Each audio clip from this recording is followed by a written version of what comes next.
I might have been down, not out. It's on sight, you gon' figure that out. And I might have been down, not out. Only one thing I gotta know now is, are you ready for the comeback? You know we the ones that. Let me see them hands up all the way front back. Yeah, this the comeback. Are you ready for the comeback?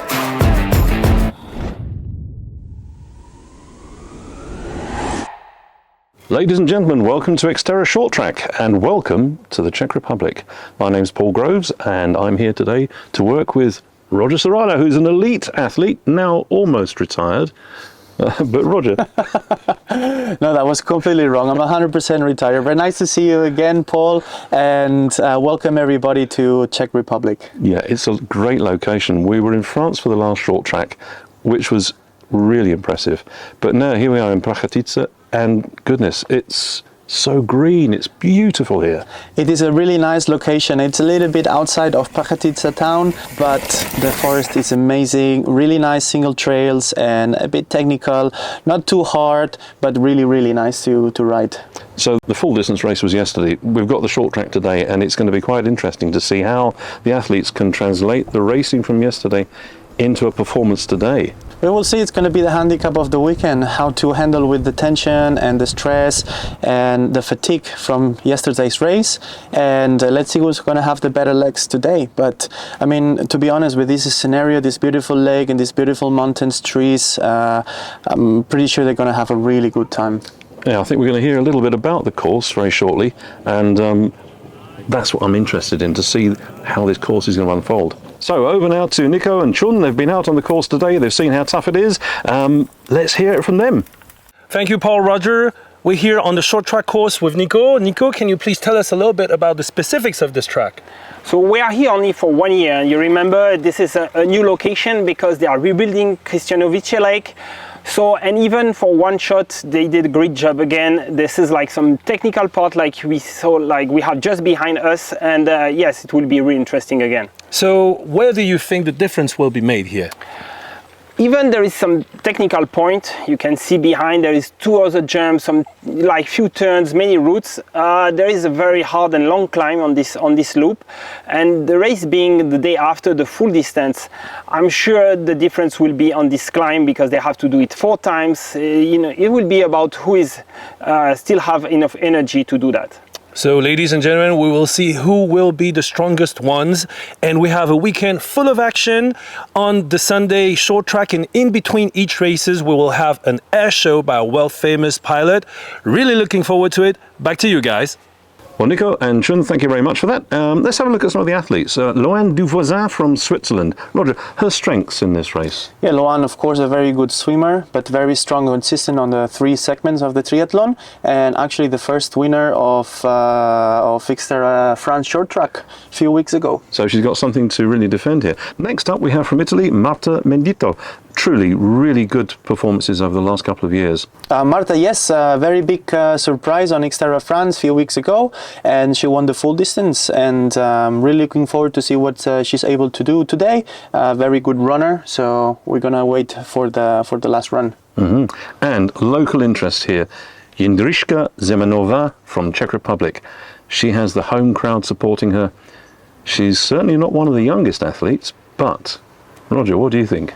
But of course one of the favorites too, because she has a professional mountain bike background, and today's short track is going to be tough. And the ones being able to save more energy or to kind of regulate more energy from yesterday, they're going to be the ones pushing today. Okay, thanks Roger. What we're going to do now is go directly to a couple of the athletes and hear from them. I'm happy to be here for the second round of short track because in France, I did a lot of mistakes, and I really prefer this kind of format of short track. And the bike course is so physical, and the round 2. So yeah, it will be really a great battle with the other girls. I love this place. This is very magical here. The bike is longer than XTERRA France, more technical, more physical. I love this kind of race, so I'm ready for that, and I hope it will be a great battle with the girl. I think it will be really a big show for all of us, and the home crowd is something what will help me for sure, and it will be painful, but also we will have much fun, and I'm really looking forward for this race. Okay, so ladies and gentlemen, here we are. This is the flyover, the course. Roger. So we're going to start, it's a completely different format from the first short track in France. So we're just going to have a super sprint triathlon. They're going to do only a 200 meter, two laps of 200 meters on the swim, and they're going to do 4 laps of 1.9 kilometers on the bike. Really, really tough circuit this time, with a very, very steep climb and some technical sections with hidden routes and hidden rocks. Today it's not super sunny, so the humidity stayed overnight. It's going to be a bit slippery on the grass, and it's going to be so much fun because there's a lot of cameras out of the track, so we will have full view of it. The run is going to be on the same, almost on the same track that on the bike, a little bit shortened, so they're gonna shortcut some sections. 2 laps of 1.2 kilometers, also very, very tough, with a big climb and then of course a big downhill coming back to the lake. A fantastic venue. The swimming conditions are pretty good out here, I have to say. There's no wetsuits today. There's no wetsuits. The water is a little bit warmer than yesterday, and weather conditions overall are super good for this kind of race. We're currently 17-18 degrees, which is not very hot, so they will be able to really push without feeling a lot of heat. The sand here makes it very much easier as they come out of the water. There's nothing to worry about. The surface underfoot is very good. Back into the water for the second 200 meters. The bike course, I walked it yesterday. You said it's steep. It really is. Yes.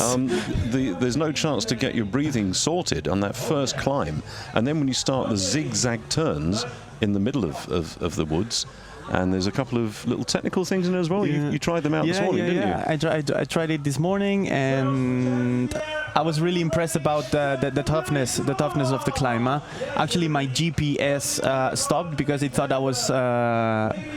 I thought it was a standing still, you know, in the middle of the climb, and I was like, oh my god, the guys are gonna suffer, because I'm a bit.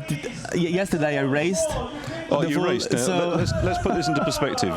You retired. You raced. You raced in the age group category. Yes. And you were the first age grouper back. You won the entire race. Yes, but on the age group, so you cannot count with that. It's still pretty impressive. I still have some advantage from my professional days. But I noticed that you decided to ride here today. We're distributed all over the place. This is a wonderfully rural location, and there's no big hotel where everyone's staying, so everybody's scattered everywhere. And you rode in this morning. It took you an hour to get up here, didn't it? Yes, it's a little bit exactly like 60 minutes, but it's a bit uphill. Should we pick out a few of the names and numbers of who are racing this morning? But let's just explain how we get the athletes here today. It's the top 20 athletes from the main race on the Saturday, the top 3 under 23 athletes from the Saturday sprint race, plus 2 wild cards, and we've got a maximum number of 25 athletes. Yes, very nice and big field for the women's race, and now Chun is actually presenting one by one all the ladies. But of course, the favorites for today, after seeing yesterday's race, it's clearly Sandra, Alize, and Loan.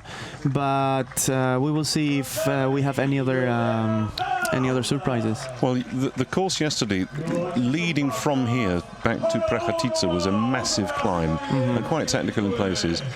And clearly that will take something out of the legs of the athletes. So we're all saying that this course is designed for somebody who really knows how to ride a bike. Yes. And the initial climbs going into the forest, which they've got to do 4 times, this isn't going to be a swimmer's race. It's not going to be a runner's race. It's going to be a bike race. Exactly. So I think Sandra has the most chances to make the win today, but anything can happen, you know. You can have mechanical problems, you can feel too tired because you pushed too much the day before, because yesterday was the European Championship, so it was the second biggest race in the year. It was, yes, most certainly. And they prepared very consciously the race. So those are your athletes. we can see that some of them are actually wearing uniforms that clearly identify them. It makes it very much easier for us. But we're going to rely on Roger's incredible ability to pick out the way that the body moves. And also because we've got an incredibly good team of cameramen up in the forest ahead, directly in front of us. There are platforms with the cameras all over the place, and we've seen this morning when they had a bit of a run through. The athletes were out testing the course, finding the best route up and down the route through the rock garden, and the cameras were spinning around picking out the athletes. And with the conditions we got today, it's very much easier to see them. What we found in France. Oh, here we go. There we go. Few seconds before the start. There we go. So the ladies are off.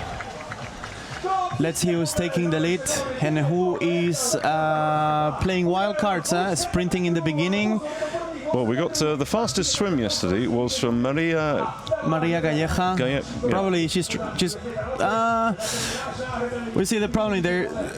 We have the same problem. They all want to go in the front. They all swim together, and the ones actually trying to be the fastest ones are the one being hit in the most. Yep. But we see already Maria Calleja on the lead, and Pauline V maybe no. And that's a Czech girl. Well, we're going to have. Do you think that Alizé Patiez will be in that leading group of the swimmers? She was fairly strong yesterday. I don't know. I mean, that's a blue suit, so of course that's not Alizé, but Maria is on second place.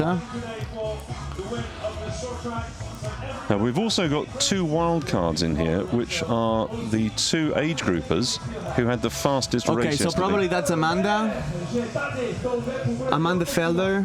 Oh, the American. She yes. was so. Yes. She was. Oh, did she find a telephone yesterday? She lost a telephone. but no, she was leading the swim, and there was this battle, tremendous battle with her and Maria, the two of them together. Yeah. So probably it's gonna be her because she has a blue suit.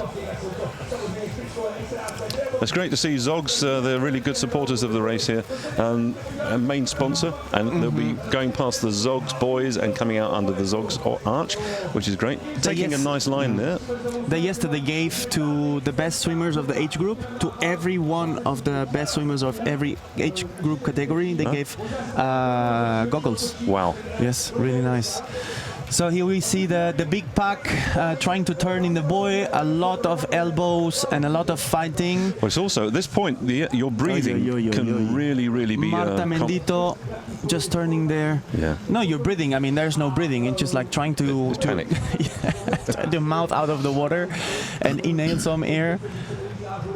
And try not to get hit, because every time you try to lift your arm and somebody is touching your elbow, I mean, it's an incredible waste of energy. And it's disruptive as well. It's disruptive, and you lose the momentum, you lose the speed, and then you have to kick hard to get back on the same speed. You mentioned momentum.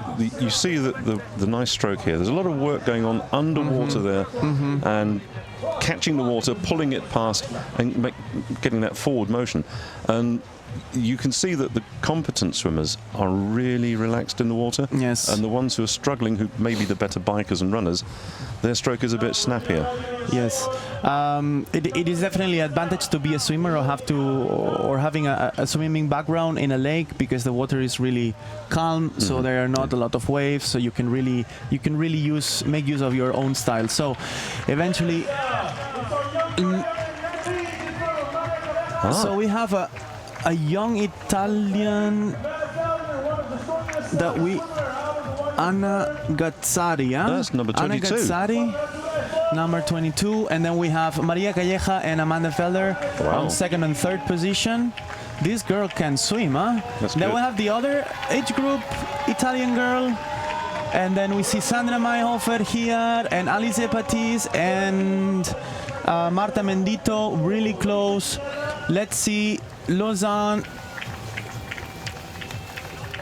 Karina Vassel. And Katja Kren as well. Was that Katja Kren from Austria? So we think that this is Anna Gazzari, who's actually crushing this swimming, and her style is amazing. I mean, she's really like swimming fast and easy. And these two, I think they're a bit a bit too close to each other, and they, instead of helping out each other, they're making it a bit slower. Huh? We see a move now from Amanda. She's overtaking Maria Calleja slowly. Let's see if Maria gives a little bit of a space there so they don't touch. But very nice, eh? I actually have to say I was not expecting such a gap on a short lap like this, huh? No, this is interesting. I think she might be from the Silka Ultralight team in Italy, which is a very well organised group. They're, I think, around the Venice area. So she's very young, but she's strong. Can we see the? Is it 22? 22. She's number 22. Yeah. Yes. So getting ready to the first girls to exit to finish the water section. They're turning the last buoy, and they are facing the arch now. Yep. So Anna Gazzari is going to be leading the swim. She's going to come out of the water way ahead of everybody else. That's when. Do we have the bike split from this girl from yesterday? Let's have a quick. Let's have a quick look, because with this advantage, she can take it easy on the transition, still be leading, and maybe get into the rhythm, huh? Let me have a dig around and see if I can pull those. Okay. I'll do that if you keep your eye on the camera. There you have it. You can check it here. Okay. So this buoy is complicated. The girls, they don't leave space to each other. They're all crashing on the buoy. That's a huge spend of energy. And in a race like this, you cannot spend a single gram of energy because it's full gas the whole time. Who's turning now? This is Karina Vassel. And we still see the Italian girl Anna Gazzari way in front of everybody. Amanda looks like he took the lead from Maria Calleja, and I assume there's going to be like a nice 30 to 35 seconds gap between Anna and the main group, huh? Look at that. That is one enormous swim. Okay, she raced in the sprint event yesterday. She raced in the sprint. Okay. Really interesting, huh? Very young girl. Age group 17 years old. Yeah. Maria Calleja and Amanda out of the water. Well, she was just behind Matilda Del Mas as well from Italy. But it's the bike split's not immediately evident there, but she's had a fairly good transition there. Yes. She's now got a sweep out. There's a section as they leave the grass. As they mount the bike, there's a section on the road, on the stones, which then takes them across. It's effectively the back of the dam, and then they start climbing. So we see a big chase group here with Loan leading it, but then we see Marta, we see Sandra Mairhofer's in there as well. Solen, Sandra Mairhofer, Marta Mendito. So here we have Alize now putting on the helmet at the same moment as Loan. You see, this section here is okay until they start climbing, and it's very soon after this. Everything is okay before you start climbing. But it's there's some very narrow sections. Once they've gone into the forest, that's Amanda Felder. That's from Amanda, the USA. Yep. yes. When they go into the forest, there's a very narrow bridge. Them. Oh, that's so nice. We can this is see gonna be close. here. Oh my God. Zemenova. Now I'm interested to see how she's going to attack on the bike. Girls, go!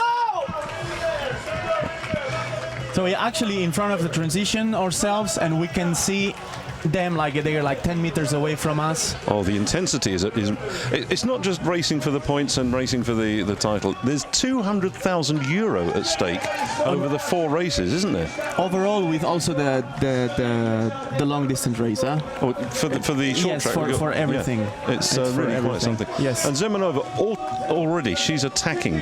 That pace she's got. Yes. Yeah, when you're a professional mountain biker, you have something that the rest don't have. That is like the capacity to push from the very beginning on your bike, and the triathletes ourselves, we don't have this advantage. Huh? Unlike the rest of Europe, we drove down from England all the way through France and Germany and to here. Very dry, but here it's remarkably green, and inside you can see just how it's not dusty, it's not dry. There are sections which are very green and mossy, and you were on them this morning, and you said that they're quite slippery in places. Yes, the grass is a bit slippery, but look at this beautiful race, beautiful chasing pack. Sandra Mairhofer and Marta Mendito trying to chase Loan and Solen, and look at Marta's face. I mean, teeth are out. They're absolutely with the mouth fully open, trying to get all the air possible. Amanda Felder leading that climb now, and it is very steep. It is very steep, and we see the difference on the cadence, between Alize and you know, Amanda and Maria. Maria is going to be overtaken now by Solen. Alize is already making a move. Sandra is already there. And the interesting thing is, like, let's see how many of them are going to start the downhill together. Marta seems to be struggling a little bit right from this really first climb, because it is a damn hard climb. And I'm really happy also to see a lot of people like on the side of the course. Beatriz Ferreira from Portugal there. Young lad. But she's still leading. Yes. This Anna is completely surprising, because yesterday she didn't have the best bike split by far, or the run split, but it looks like she's managing really well. This Carina Vassal there. Vassal. This is going to be quite a mind you, it's 4 laps, so we've got to bear in mind that the stronger bikers will be really cutting in to this advantage. First of the jumps, they're not a particularly difficult one. No. You went over the rock garden. How difficult is that to negotiate? It's not difficult at all. It's not a proper mountain bike rock garden. It's shorter, and there's like clear 2 lines, so there's not a big deal. We see it now. So I mean, it's really good. I mean, we've never had these constructions on XTERRA before, and hope it gets a little bit more technical and well built in the future. And we have to start somewhere. Well, I was talking yesterday to Lucas van Dangse and Tim van Hemel, and they said that with having this race after the long race, they would prefer to have it before, because they feel it's a bit of a warm-up for the long one. And then other athletes say, well, after the long ride we had yesterday, this is perfect because we want a short race. Yeah. It's courses for horses, we say. Small technical issue for Amanda. But Marta Mendito uses that opportunity to overtake her. This is Zemanova now. Maria Calleja. Was Maria Calleja. And yes. And this is Jindiska. Yeah, we actually don't know what's her position right now. Now they go on the rock garden. You see, with the rock garden, if you have a group of athletes coming together, hitting that, and they come out of the rock garden, that next obstacle is the problem. So we now have the first girls almost chasing Anna. So that's Solen and Alize, who look like they're pushing a little bit, maybe a little bit too much, because I believe this is very steep, this section. Yes, I believe Sandra is in a really good shape. So if Sandra is letting them go a little bit, it means that she has something to for the end. Yeah.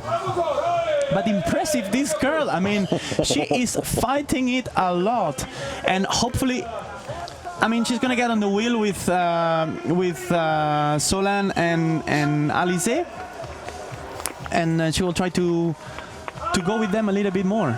But what an amazing performance of this young girl! Oh my God! This is the one to watch, I think. Yes, saddle a bit high. Her hips are going left and right the whole time, but something that she can fix. And Solen is full attack mode. Sandra Mairhofer is just behind. Yes, it's just right behind. But the thing that Loan Duvazin is there as well. She's also currently the race. And Marta came back. Marta came back. That is a very good performance from her on that one lap. So we have them here in front of us. Go girls, go! How nice! Diving! Really so good. with Sandra Mairhofer, she took the European title yesterday and did so in style. The World Championships taking place in the Dolomites. This could be the biggest opportunity for Sandra Mairhofer to get the European Yes. and the world title. Yes, at home, yeah, actually. So we saw a small move now from Alizé. She overtook Solène. We don't know if it's because she wants to push or she's just saw Sandra getting too close and she has some legs to push. And Marta Mendido just did the same, overtook Lausanne. So Alizé Patiez comes into the race now with a victory in Lake Scano. You were at Scano, were you? I was in Scano on holidays. How convenient. I went after the race. I took my family to holidays from Scano. I love that place, and I try to go once a year. So this thing is getting interesting. So we're now beginning the climb, and this is where it's going to be quite an interesting. It's about 150 meters of climbing, isn't it? Yes, 150 meters, but it takes you around 30 to 40 seconds. And it's not too narrow, is it? You can overtake. Okay. No, the problem is that there are few rocks and roots, so you have to really pick a line. Otherwise, you're going to be bumping on your saddle the whole time. Huh? Yeah. So if you see, Patiez is taking. Alizé is there, and let's see if there's no problem. You see Solène now. She's going to go through some rocks, and she's going to lose the speed. Sandra took another line. She did that on the first lap, didn't she? She took a wider line on the first one. Yeah, and look. There, she's done it. Yeah, she's done it. She went to the outside. I don't know what's going to do Sandra now. If she's going to hold it for another lap and a half and push on the last one, or immediately attack from here, which looks like what she's doing. Now, yesterday on the long course, Loane Duvoisin, she had the fastest run by a few seconds. Yeah, she actually ran faster than me. She's now in a position that, you can't really translate that long run into the short one. But as a runner, which we know she is a very good runner, this is putting her into a position of great threat to Sandra Mairhofer. Yes. Who, although Sandra had the best bike yesterday, 1:38.27, I think she did. She's got to create a massive lead on this bike, because if she doesn't, the threat from Loane Duvoisin from Switzerland is going to be there. Yeah, the thing is that the better mountain biker you are, the more you can push and the better legs you'll have. So in the end, they run pretty similar. Just in 10 kilometers, there was like a 20 seconds difference, which is not a lot, to be honest, in a tactical and tough. And I don't really see how Loane will be able to close this gap in only 2.5 kilometers run.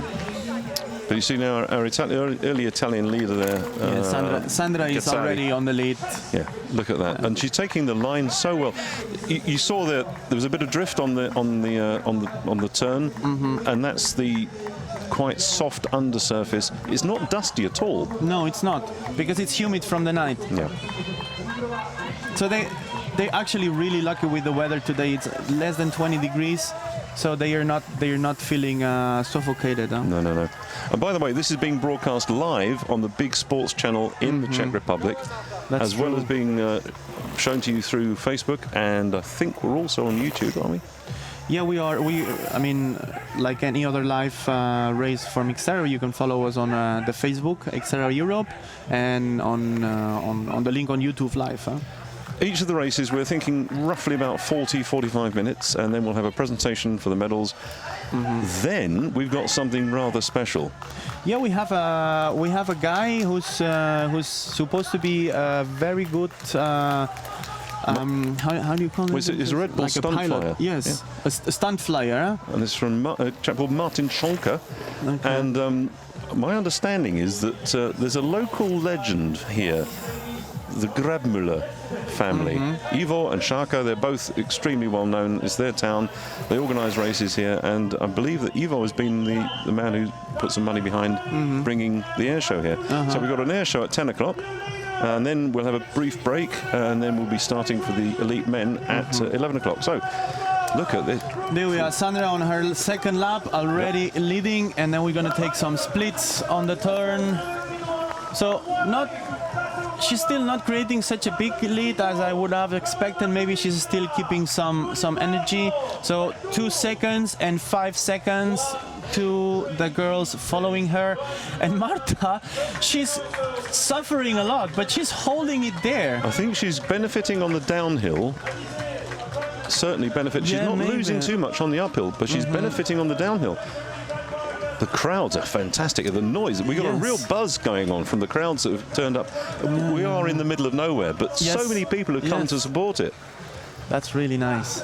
I love watching this sport growing, you know, at the speed that it's growing. Well, we got here nice and early this morning, and everybody involved in the organisation here in XTERRA Czech Republic, they're all doing something. It's not, I'm the boss, I'll tell you what to do. Everybody is moving. Well, of course, Michal is the boss.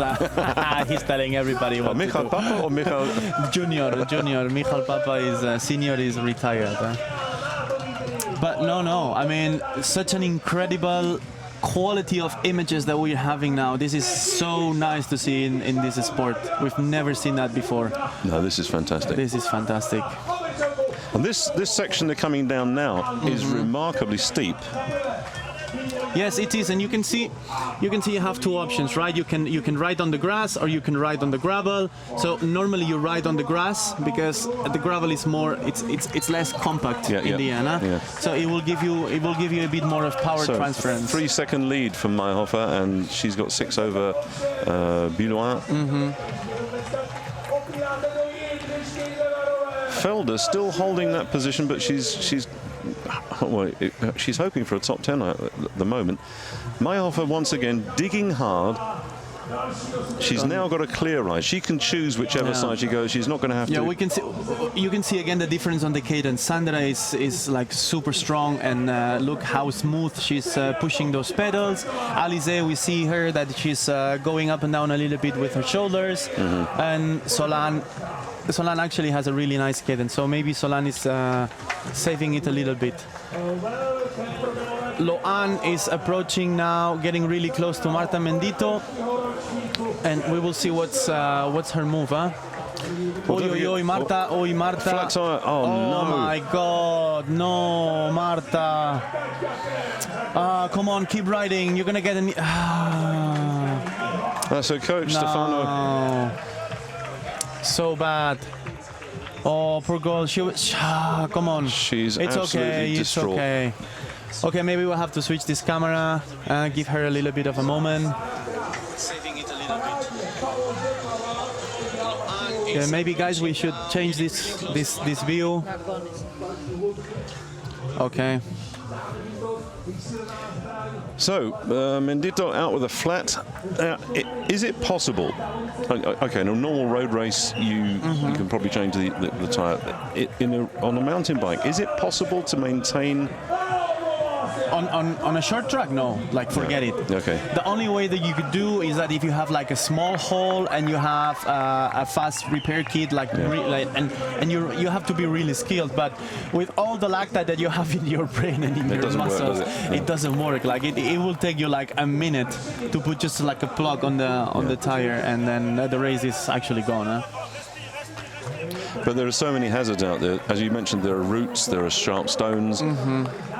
But such a shame, because she's been having such a great season. Yes. The last couple of years, she has really shown strength and depth and skill across a variety of disciplines.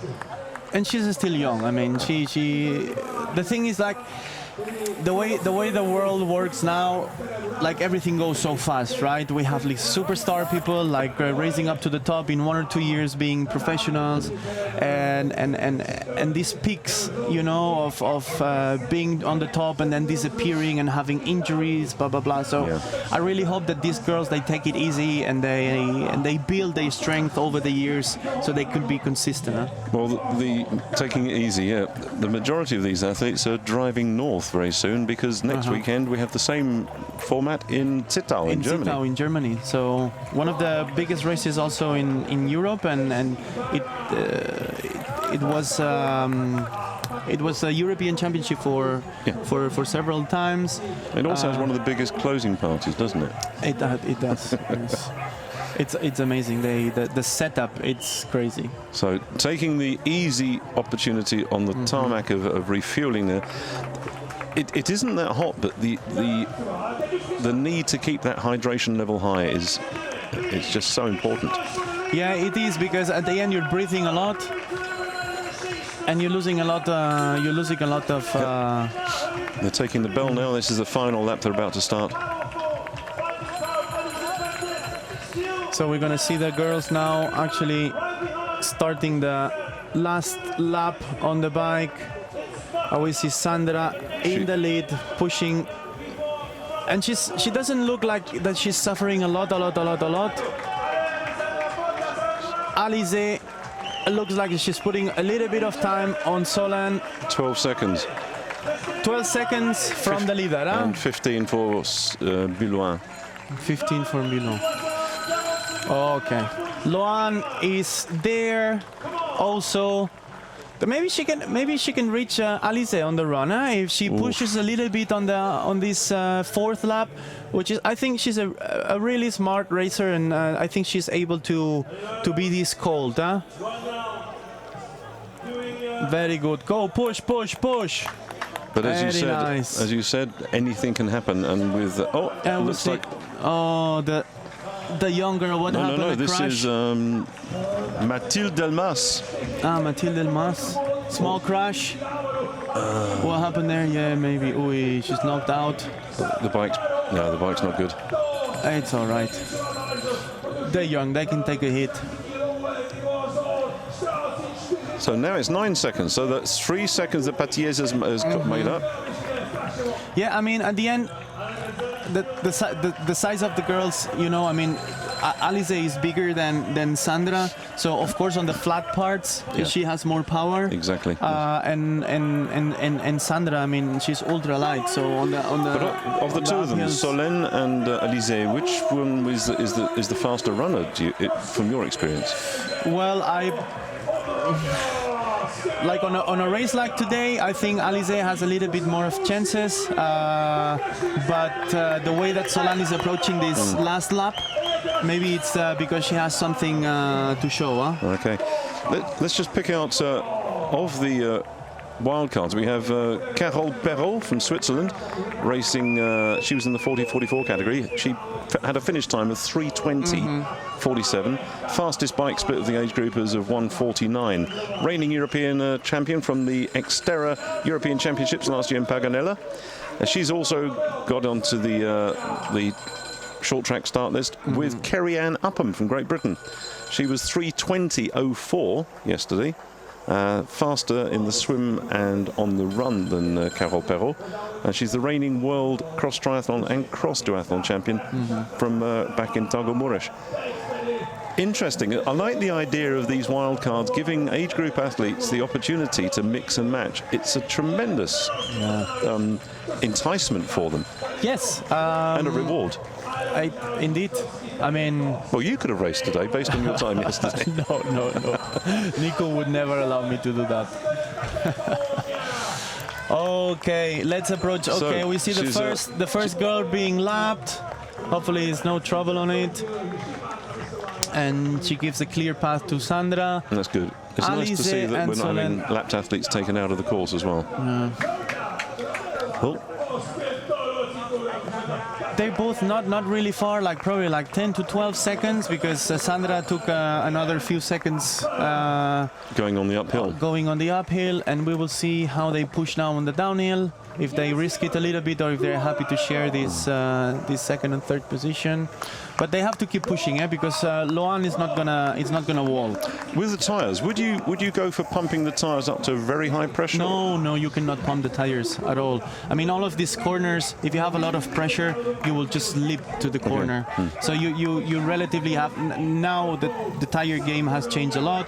So we have like wider tires, 2.2, 2.3. So you can really go on low pressures. And these girls, like, I weigh around 82 to 84 kilos. More or less, and my tires are at 1.5, 1.6 PCIs. This is all great information for the age groupers who want to learn, find the tricks from the elite. How do I get the better performance out of my bike?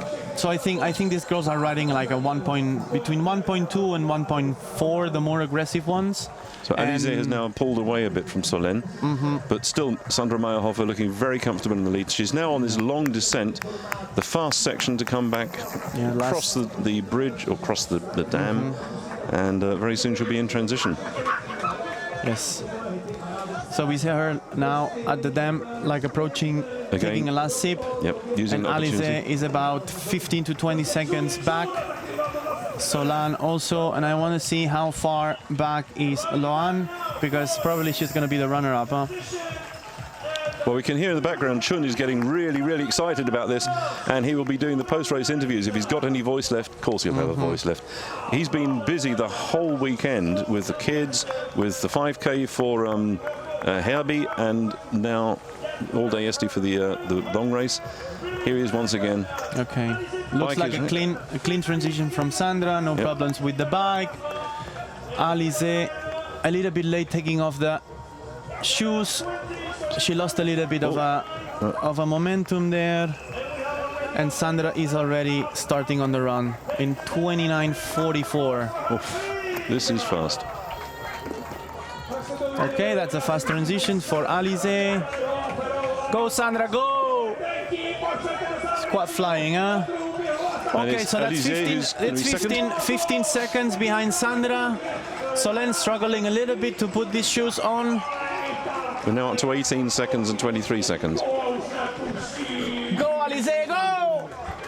It's so nice that we can see them and I can cheer them. Now they're going to take them through the water here. They're not going to run them in the same way as the bike. They're actually now they're going to go through the lake, through the water. Yep. In this very, very precise moment, she's getting in and then she goes into the water. Small hill. 30-35. Let's see if Alize could put some time already. So the one is now in transition as well. She's got to really, really pull something out of the hat.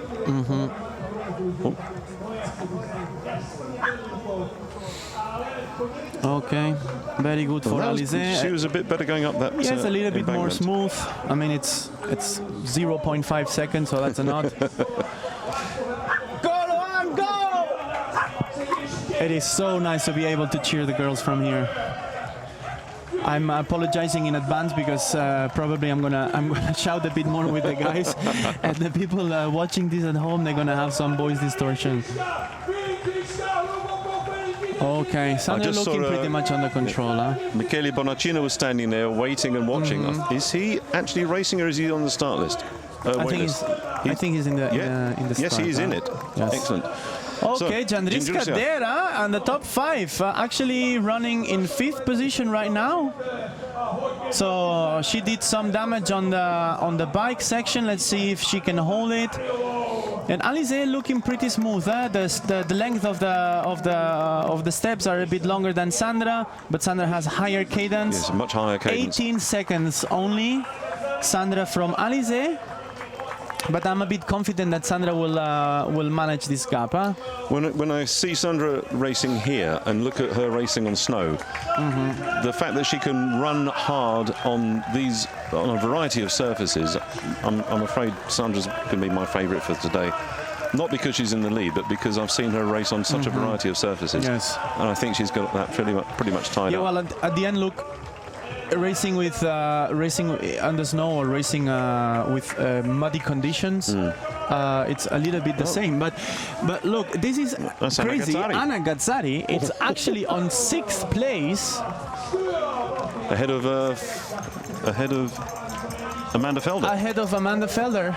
Go, Amanda! Really, I think we just had a bit of a shout that Anna Gazzari comes from a big triathlon family. Her grandfather was a very famous Italian triathlete. Yeah. Sandra smashing this downhill, huh? Very good. Solan and Alize pretty close one to another. This is good. Let's see if Solan can push a little bit more here and chase actually Alize. Yeah, that climb is very, very tough on the legs. Tout voisin. Well, I was talking to Luan just before the race, and she was saying that she has graduated, she's finished her studies, but she's now got to do her practicals. And she said working in the clinic after a hard day's training, or training after a hard day's work in the clinic. She said it's really tough. Yeah, it is. I mean, I work also as a physiotherapist myself, and it is tough to be the whole day in the practice and then trying to put some trainings. And fortunately, I don't have to perform anymore, so I can take it easy and use the sport as a getaway. Yeah. This downhill, the stresses it puts on the legs. We know from the past, if you look back to I'll give you an example, Anderson Brownlee, he and his brother Johnny used to do the fell racing up in Yorkshire. Running downhill is sometimes more difficult than running uphill. No, and it requires a completely different technique. No, it's 100% tougher running downhill than uphill. Like the damage you create on all the muscles, because you're running with you have to stop your body the whole time for getting more and more speed. She's looking very relaxed there, and she's looking relaxed. That lead. And Alizé is a little bit far. Yeah, it's only like 1.5 kilometers to go. Yeah. So here the thing would be if Solan has enough mental strength to slowly catch Alizé. They both suffering a lot. She's looking very relaxed though. I think Alizé is much more relaxed in her running. Duvoisin has got a bit of work to do now before she can get onto the podium. But hearing the bell now, Sandra Mairhofer, one more lap to go, and then the title will be hers. Yes, looking strong. This is going to change the rankings considerably, because she didn't race in the first one in France. Leading the rankings at the moment, Loane Duvoisin, with Alizé Patiez, Solène Billouin. Sam Kingsford sadly couldn't race this weekend, not feeling very well. Marta Mendito in 5th place in the rankings.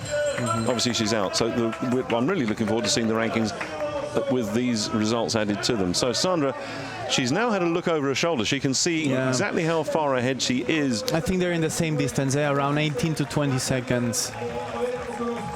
Yes. Well, the guys are going to give us an update very soon. Well, Alizé, she does look relaxed on that run. Yes. She's got a good rhythm. Push! Come on! But Solène looks at it slowly closing this gap, huh? Yep. 23 seconds and 29 seconds there.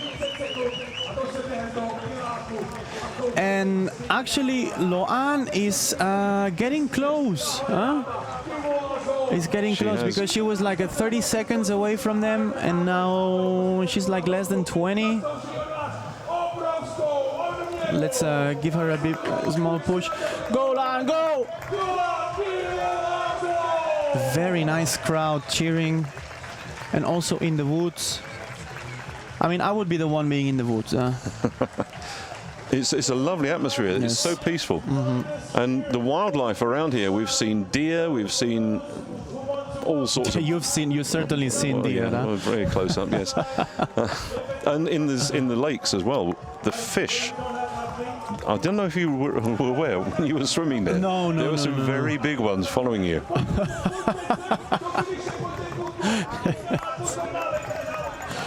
Okay. Yeah, we still see Sandra like really strong with nice cadence. She's still, her chest is high, good cadence, so no problem for her. Quite a good rhythm as well, hasn't she? Yes, yeah, she looks really, really fit. Well, people are now beginning to move towards the finish area because it's incredible. We are literally miles away from anywhere, but so many people have come here to support the event. They could sit at home and watch it on television, but the atmosphere here is so good, and it's created by this legend, which is XTERRA in the Czech Republic. Yeah, one of the oldest races in Europe, and hopefully for many more years. So Sandra, top of the hill for Sandra. Yep, she's got the turn coming up very soon. And still pushing, eh? She's still pushing, eh? She's not saving energy. No. We see Ruben there on the left side of the screen, like, oh my God, now it's my turn, and I don't want. Well, we watched him on the cameras earlier, and he was paying particular attention to the rock garden. He was trying to work out the fastest way to get through it, and he went backwards and forwards over it 2 or 3 times just to get what he wants as a line. Yeah, you have to think that a small mistake on a rock garden, it's not the the 0.2 seconds that you lose in that mistake, it's like the 2-3 kilometers an hour that you lose on the speed that you will have to, recover in the next 10 to 15 meters. And this is translated in literally 5 meters. Yes. So every small step, when you go over 25-30 kilometers an hour, every second that you lose on a mistake, it's a second that you lose, but your opponent is going faster. So you've got to choose your entry, and that dictates your exit. Exactly. And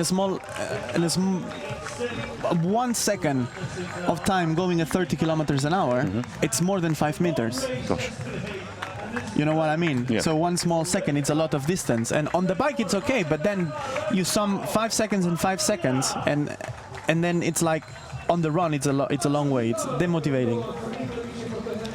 These are all things. So if you're beginning to, if you're getting an interest in mountain biking, this is something you need to listen to.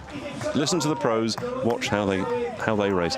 So Sandra Mairhofer now on the final descent. This is very steep, pounding on the legs. She's going to run along the wall of the dam, and then very soon she'll be coming towards the finish area. And she's still pushing, yeah? She's not easing up at all, is she? No. No. She wants to train a little bit more. Very good. She looks really fit and really mental ready. I mean, it would not be a surprise if she takes the win also in Molveno for the World Champs. Very, very good. And on second position, looks like Alize could hold it. Yes, and Solan is going to be third. And let's see if we can see Loan at the back. Maybe not. Kudos on Sandra, actually, taking the win yesterday, such a strong woman, taking the win today too, smiling towards the finish line. Very, very nice. Well-deserved victory. She's got both wins here. She is the winner. She is the winner of XTERRA Short Track, second edition of 2022 Short Track. And it's much nicer to sit down, not on a blue carpet, but on beautiful soft green grass. Alize Patier, she takes the silver. Yes, not really far. She could hold this gap on the second lap. Also because she was probably being pushed from the back from Solan. Loan Duvoisin, hasn't she done well? Yes, a really, really good run. Completely smashed on the floor. Yep. But that's what a nice image. That's a good run from her. She really has eaten into the lead. I think she got like 20 seconds cut on Sandra, and around 30 to Solen and Alize. Really, really strong run for Loan. Very soon we're going to go to Tuna for the interview. Let's see if which is going to be right in front of us because we've got the backdrop already set up. I think he's going to try and grab them for the 1, 2, 3, isn't he? Can you say that, please, again? Tuna is not ready. But the athletes are ready. They're ready to take more of the accolades from the spectators.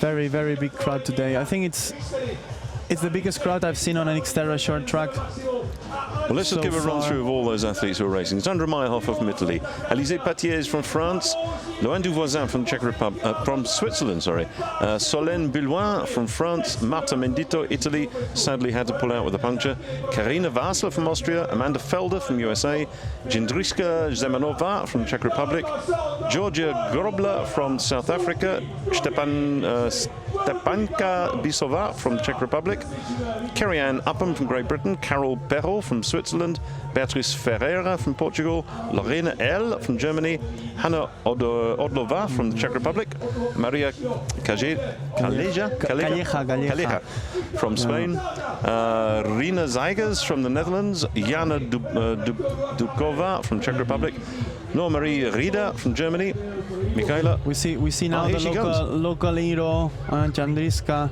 getting in 5th place, I think. Very good performance for her too. Well, that's points then, man. It's nice to see how local athletes they come to their local races and try to make their best. Well, we saw that with Lukas yesterday, didn't we? Yeah, but Lukas goes full gas every time, huh? There's an incredible talent, a completely uncontrolled talent, isn't it? That's actually he has a talent to be uncontrolled, but it's okay. Oh, look at this support. They absolutely love the fact that she's racing. Very well done. She has inspired so many children, so many women, so many men to take part in triathlon.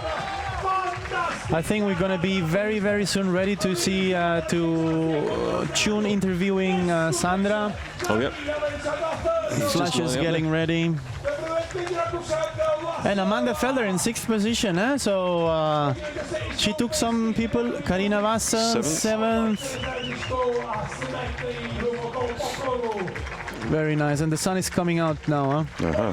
That means we can get the jackets off. So also Matilda Delmas and Anna Gatsari from Italy, Barbara Stupkova from Czech Republic, Emily Hoy, Germany, Katja Kren, one of the youngsters from Austria, Paulina V from Portugal, and Lara Butigek from Malta. That was our full 27 athlete lineup. Very nice images we had from Sandra winning. Incredible TV coverage today. I think we got some champagne and some flowers coming. I've just seen a man with a bundle of flowers in one hand and a bottle of champagne in the other. But they're certainly not taking it over us, huh? Here. I do need the coffee, man. Okay, the TV are down there ready. I think we have to give.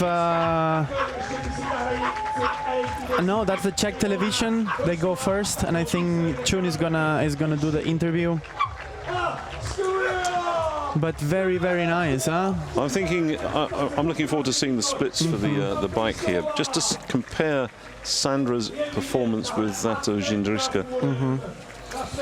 Look, if I have to be honest, we had a really hard time in France to commentate the short track because there was a huge amount of changing in the lead and in the chase group, but it was really exciting. It was just really tough to commentate. But today it was only like a super sprint triathlon, not many changes, but really nice defined pack, so you could more or less see what was going on. It was much easier to follow, yes. Again, speaking to Lukas van Dankse and Tim van Hemel yesterday, they thought that the multiple changes in France were fantastic because it meant that so many things could go wrong. And I think we're going to go straight over. Yes, so we're gonna give pass to Chun to interview Sandra Mairhofer, second interview for her, and she looks quite nice. Chun, to you. Thank you, Paul. Thank you, Roger. So, as you can see, Sandra is absolutely not tired by yesterday's race. Neither she is by today's race. Sandra, okay, what's your plan tomorrow? Are you racing again? No, I'm pretty exhausted. I think now I'm just happy. I'm over the moon. I'm so empty, full of adrenaline. So I'm just too happy now. Okay, so you can do the interview jumping. I can still jump. Wow, look at this. Everybody was telling us, like, after yesterday's race, okay, you're full of energy, full of adrenaline because of yesterday's race. How was it for you to sleep last night? Was it hard or? It was pretty hard because the day after the race you never sleep. I don't know, maybe I slept some few hours, not so much. I think this afternoon I'm going to just go to sleep. Siesta? Yes, siesta. So it's like as if you were doing two races in one stint, right? Yeah, because there were so less hours in between the races. Yesterday we finished so late and this morning it was so early, but it's for everybody the same, so it was quite fun too. At some point in the swim, were you stressed at all? Like, you know, seeing all the girls in front, the two young Italians swimming like crazy, or you were like, cool, okay, I'm gonna do my thing? Today at the swim it was better than yesterday, I have to say. No, I was pretty feeling fine in the group. I did my pace and I just tried. It was pretty messy today, the swim. I just tried to not to get under the water and to survive. It was pretty messy, the swim. And so when it comes to the bike, which is your forte, it's like you were flying on these rocks. I love the course, I love the rocks, so I was feeling pretty confident on the technical course and I loved it. So, winning of the European Championship yesterday, winning the short track now. Next week we see you in Germany? Yeah, of course. Though it was my first short track run, so I'm pretty happy. Well, ladies and gentlemen, that's a happy champion. Come on, bye-bye, Sandra! Thank you so much. And okay, and we interview now Alice Patiès, who finished second yesterday and who finished second today. Yeah, this is my place. No, I mean, it's pretty impressive. Yeah, it was very difficult because after the race I was very tired, but it was very difficult to sleep. So it was a bit, difficult. This morning it was hard to wake up, right? Yeah. It was very hard, but I'm in shape and I'm feeling good, so I'm very happy about this weekend. So happy for your being vice champion yesterday and being second today, and we see you next week in Germany. Yeah, for sure. We see next week. Thank you, Ali. Merci. Back to you guys. Chun, that's fantastic. And the energy, you really picked up there that they were buzzing, weren't they? Absolutely. So impressive to have these ladies having so much energy left, right? Well, it's just incredible. But I think there was an interesting idea there after the race yesterday. Not only the race, but winning the title. Sandra was still buzzing, and she will probably use the opportunity of the drive to fully relax now. We've had.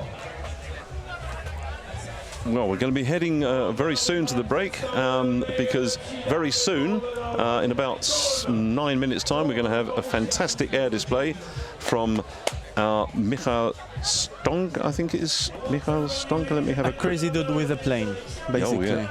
Martin Schonker. Martin Schonker.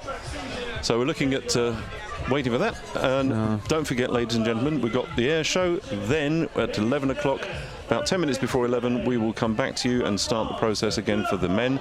We've got a cracking lineup for you for the men. It's going to be really quite something else. And I think she's not tired enough, so we will ask her to jump all the way to the podium, winning the XTERRA European Championship yesterday, and her first short track, Sandra Mairhofer!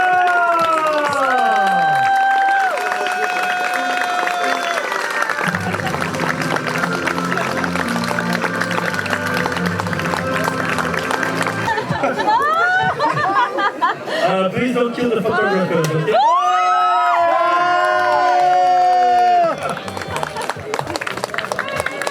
Absolutely fantastic. Great. No crap, huh? I might have been down, not out. It's on sight, you gon' figure that out. And I might have been down, not out. Only one thing I gotta know now is, are you ready for the comeback? You know we don't want that. Let me see them hands up all the way front back. Yeah, it's the comeback. Are you ready for the comeback?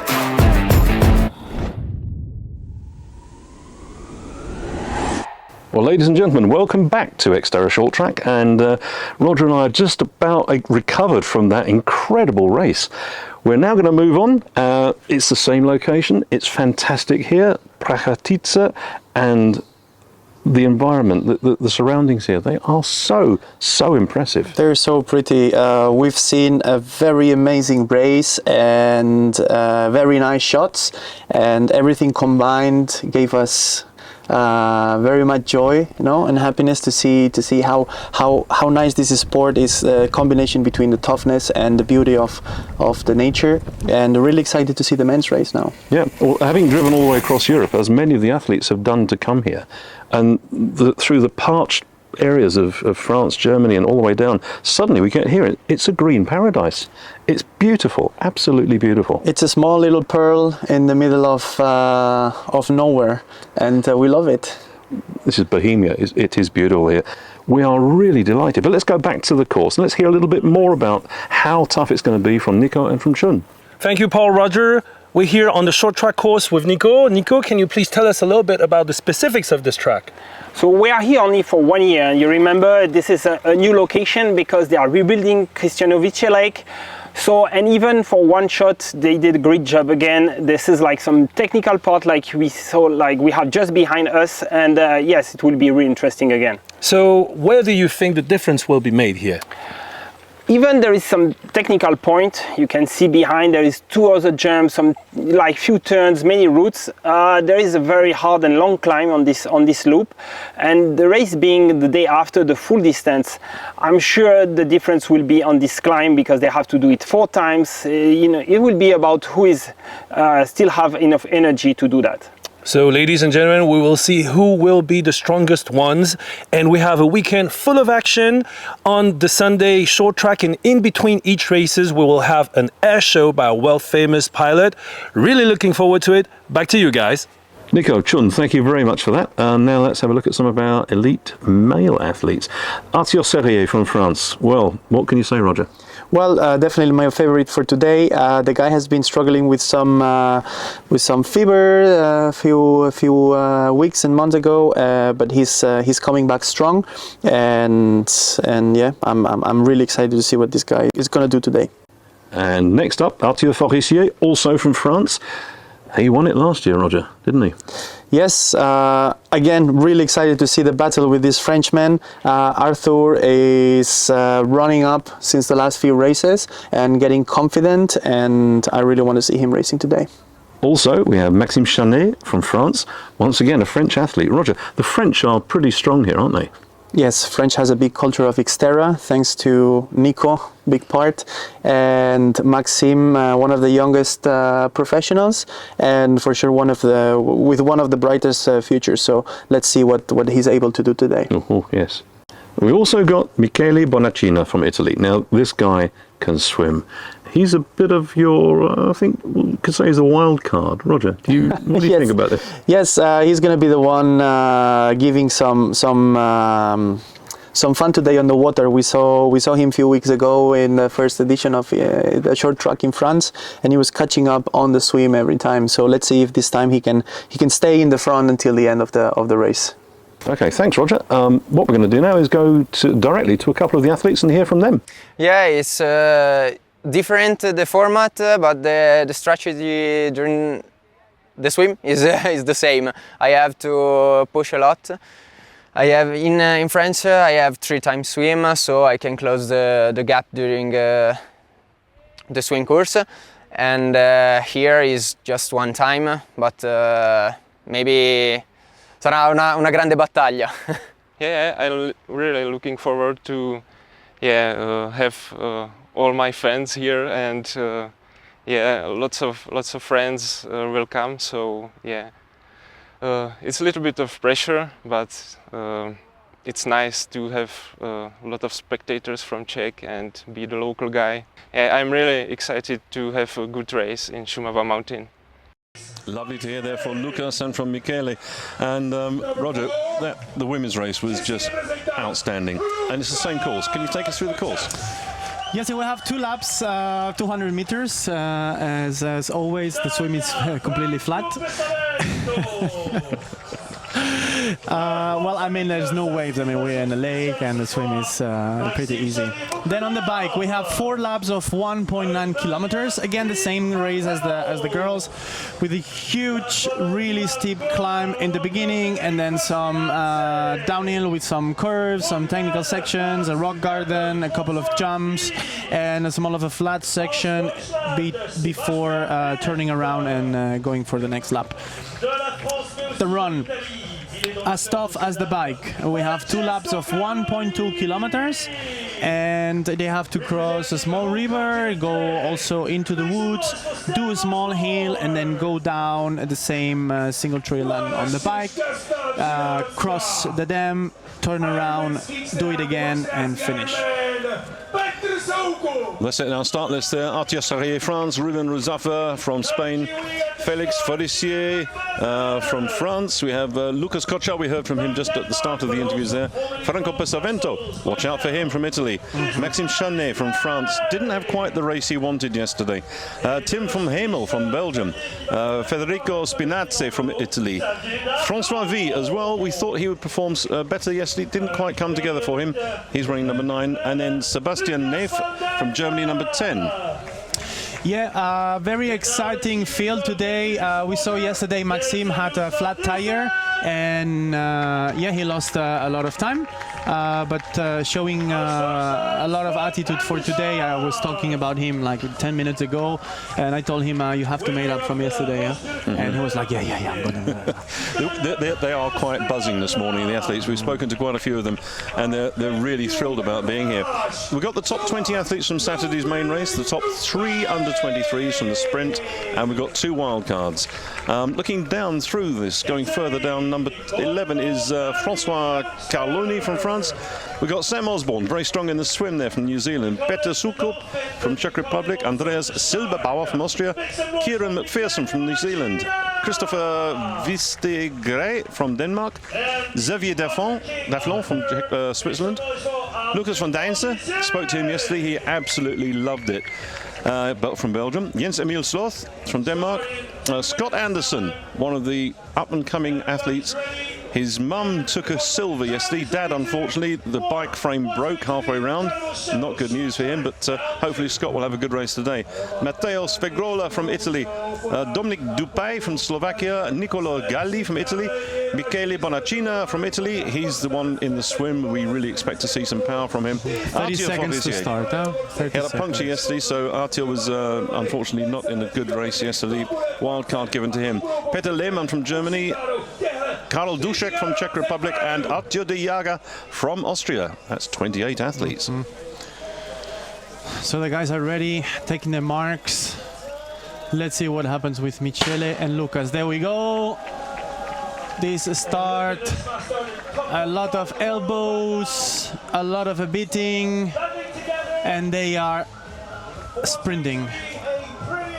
We've seen quite a few large fish in here. The water quality is superb here. It's quite dark water, but it's beautiful. It looks like Coca-Cola. So we see Lukas Kocar swimming really strong, but François V already in the front. This is a better and performance from him. Bonacina also at on the third position already. So where's Sam Osborne? Sam Osborne is here in the middle with the blue. That's not the place he wants to be, is it? It's okay. I think he's a good mountain biker, so he's not going to spend a lot of energy on the swim. But anyway, we see François V like pushing a lot. Really long strokes. Well, I'm sure I know he's racing for Portugal, so Felipe Pereira will be giving him a big shout in front of the TV screen at this moment. François V, his sister raced earlier on today. Is this Felix Forissier, I think, in 3rd place now? No, it's Lukas Kocar. In Lucas, 3rd place. Lucas has been a really fantastic talent. There's so much energy and power there, isn't there? Too much power, as I always say. Yeah, Bonacina. So it's good Bonacina, Lucas, Forissier, that's Maxime, that's Sam.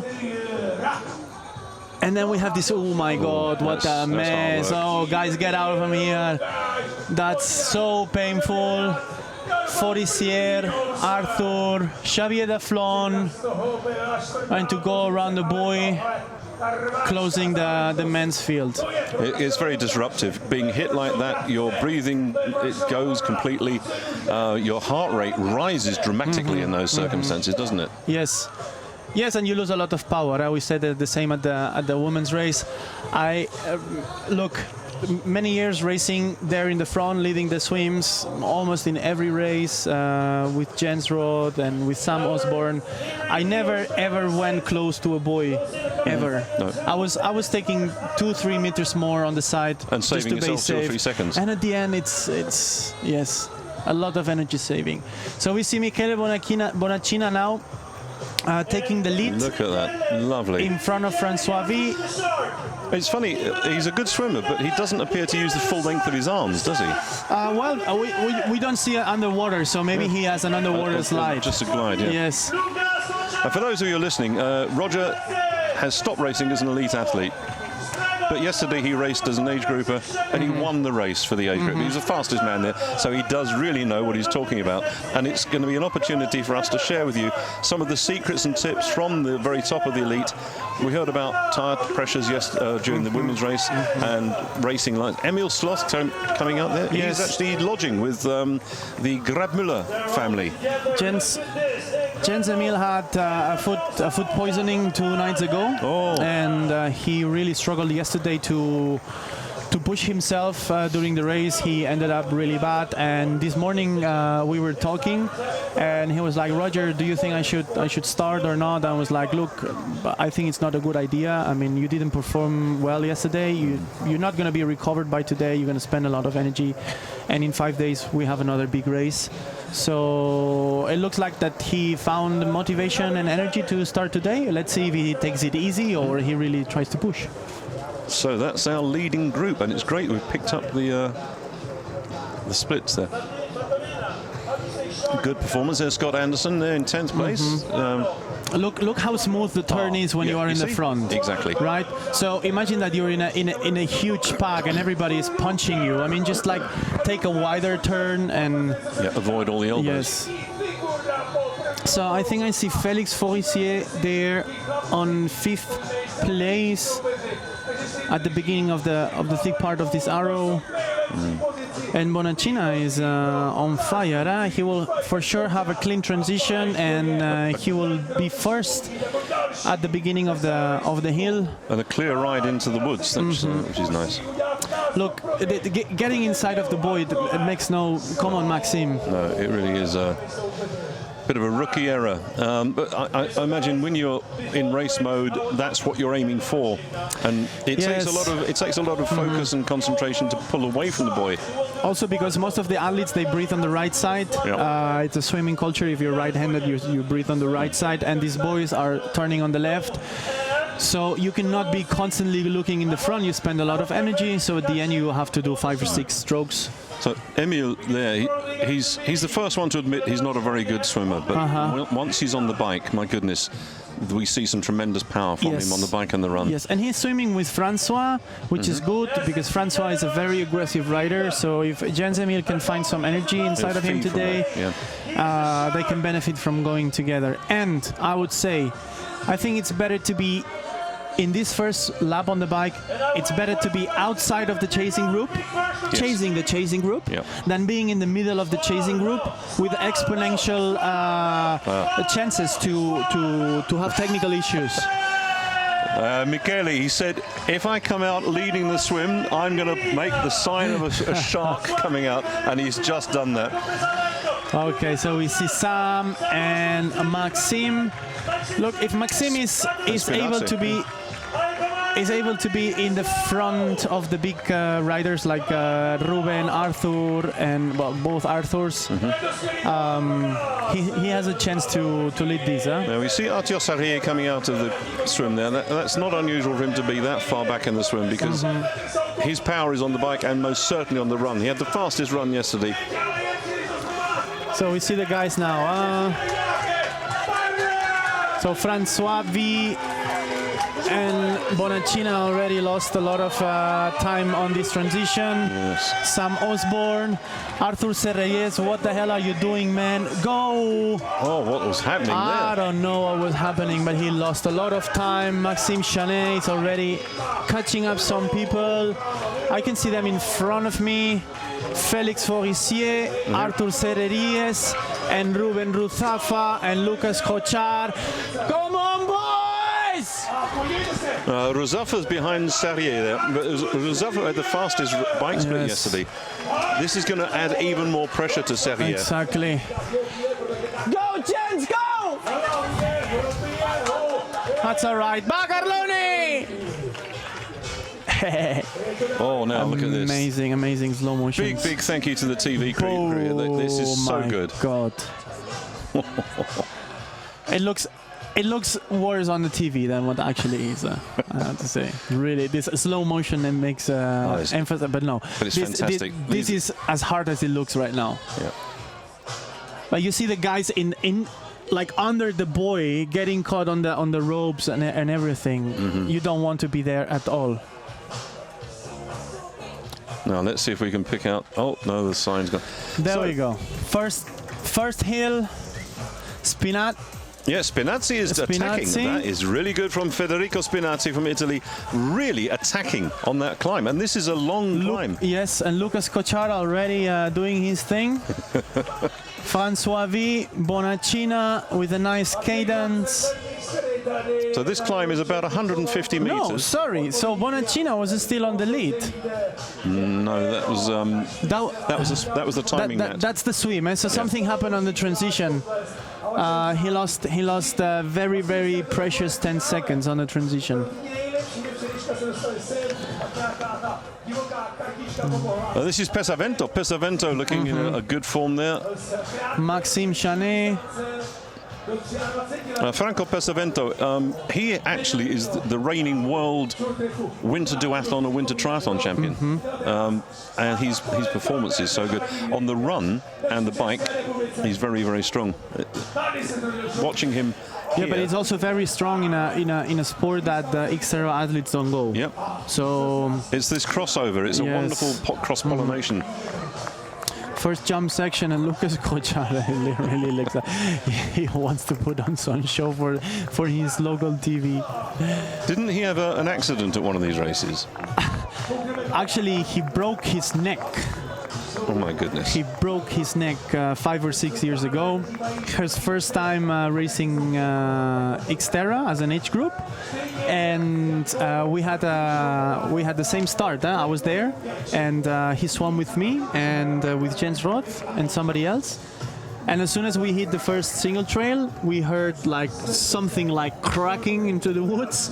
We looked back, and that huge guy was not there anymore.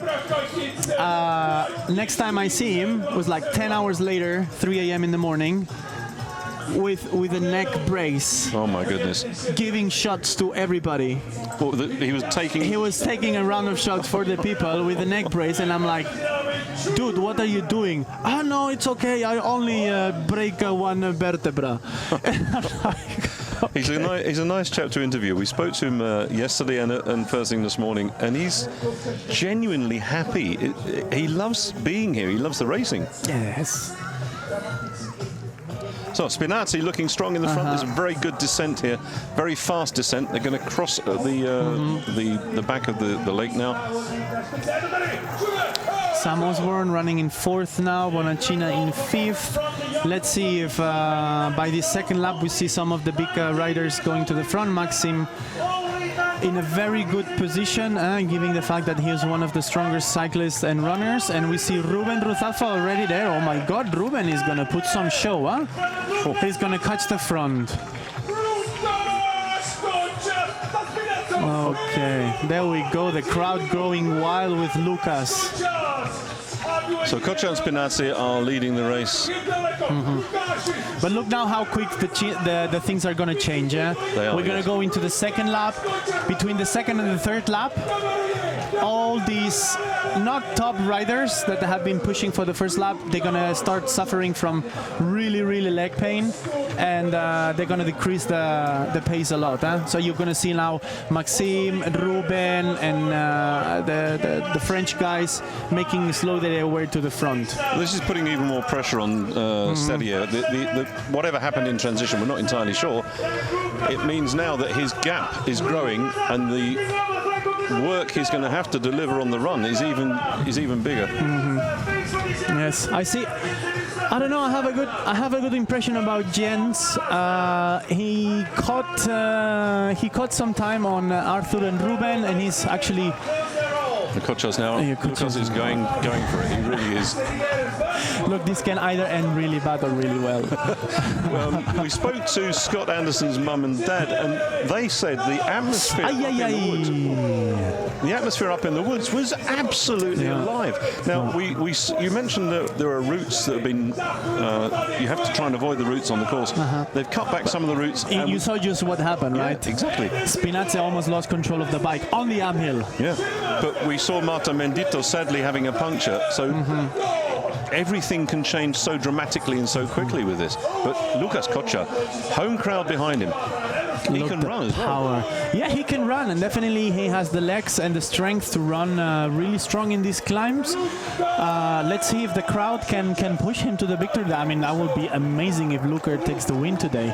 But look, Maxime is already catching up, and Ruben are there. So between this lap and the next hill, we're gonna see some big changes. And look at Jens, look at him, yes. Because like a minute ago he was behind Arthur. Look at this, what happened. He hit that root with the pedal. Yeah. With the pedal, yes. And Lukas is gone, flying away. Oh my God. Okay, Spinazzi. This is at least a 10-second lead now. It's a little bit less, maybe. The thing is that the big boys are coming from the back, so you cannot take Spinazzi reference. So with, for example, Ruzafa, who's sitting back there and coming forwards through the group. Is he going to realise how far in front Lukas is? Yes, he knows because they see it on the downhill. At the end of the uphill, they see the beginning of the downhill, and Jens Emil is completely flying. That guy is flying on the bike. I think he had double portion of yogurt and fruit last night for supper. He does have a special. Now I've got it written down here somewhere because it's fruit and yogurt and chocolate. That's it. There's the chocolate. Yes, and the chocolate. He's a vegetarian. He's vegan. Vegan. Yeah. No, I mean if he's eating yogurt, he cannot be vegan. Okay, let's have a quick look. Oh yeah. He has a guilty pleasure, which is one of his evening meals. Very good, Lukas Kocar, looking really smooth. The trail is a bit better now than with the girls because the girls went on it a little bit, so they created a little bit of a smoother path. And actually they cleaned it a little bit from small. Okay, so for Jens Emil, it's his ritual is a big bowl of fruit salad with chocolate the night before a race. But his real weakness is hummus and falafel. So that's what's fueling him. You don't have a lot of choices left. It's actually the same. Surely he's not loosening his shoe off, is he? No, I don't know.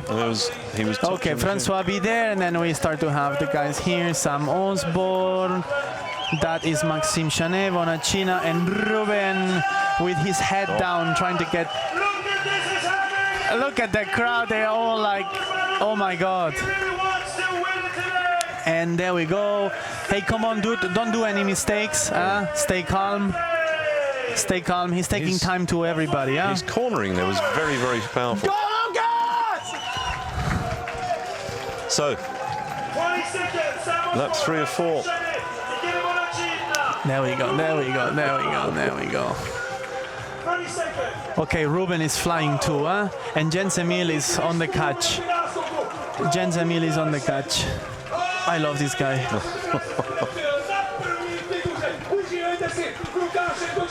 Vamos, Ruben! Ruzafa is carving through the field. Yes. Go push, go! That's really nice. Arthur seems a little bit off the race, or he's maybe just taking a little bit of he's energy for the second part of it. He's just edged ahead there of. Yes. Was that Felix Forici or Arthur? It was Felix and Arthur, Serreguies, and now just Arthur Forici just passed by. But I think I saw Arthur starting to push a little bit harder on his bike. Now we can see, and I think he started to put the fifth gear. So we can expect like 10-15 seconds per lap if he's really feeling better. So here we're on the climb again. This absolutely thigh-breaking climb.